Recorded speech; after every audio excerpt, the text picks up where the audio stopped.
slogan that apparently was going to, well, win a lot of votes. It was a slogan that was going to change the world.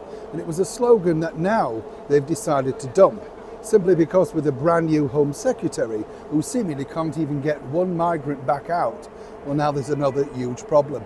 As ever, let me explain. Morning, chums, nice to see you. Thank you so much as ever for taking the time out to join me here in the very heart of London. I hope you're keeping well, whatever you're doing. It's a funny thing, let me explain. Sorry, that's a weak wave, wasn't it? It's a funny thing though, isn't it? When people come into power, they always want to come up with these slogans, don't they? A better you, a bigger world, a brave new world, all that sort of stuff. And it really means nothing. It's just a slogan that they tell you. It's no different to say like Mother's Pride bread, is it? From many years ago, Mother knows best, the sort of thing. What's interesting now, though, is literally with the government over here and the catastrophe that's unfolding on a daily basis. The loss of the Deputy British Prime Minister, Angela Rayner, the Ambassador to the United States, Lord Peter Mandelson, and really the things that are engulfing the current British Prime Minister. What did he know and who did he know and where from? It's a mess. But the bigger problem now is this, that he's completely lost control of the borders. Meanwhile, if you remember, this woman, Yvette Cooper, very much trumpeted the thing that, well, she was going to stop the boats.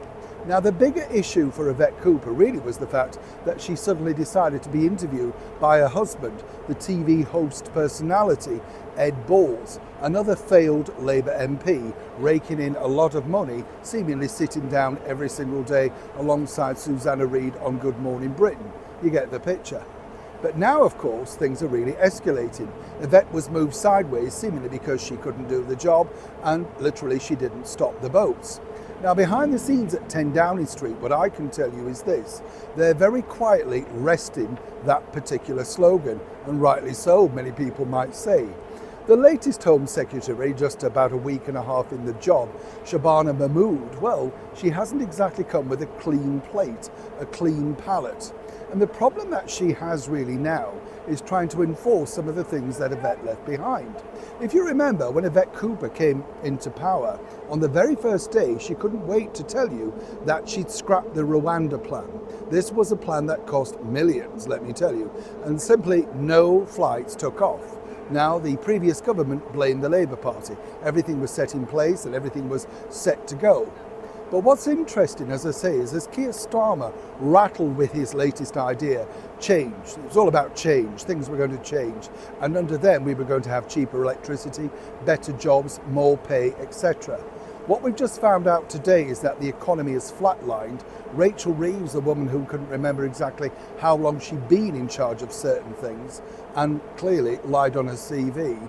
And now we've got the brand new Home Secretary that has admitted that seemingly the one-in, one-out plan where migrants were going to be sent back instantly back to France, well, they've been sort of lumbered by a sort of problem with the lawyer.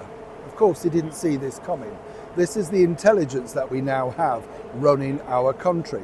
On top of all of that, if that weren't bad enough really, for the current British Prime Minister, Sir Keir Starmer, his friend, and this is his words, he's a friend of mine actually, in front of the world, in front of the President of the United States. Well, he's been called out for the catastrophic situation regarding the London Pakistani grooming gangs. He claimed, of course, that, well, he didn't understand what it meant. He had no idea what was going on in London. Now, if you wanted to look around and thought, how bad is London and the United Kingdom currently being run?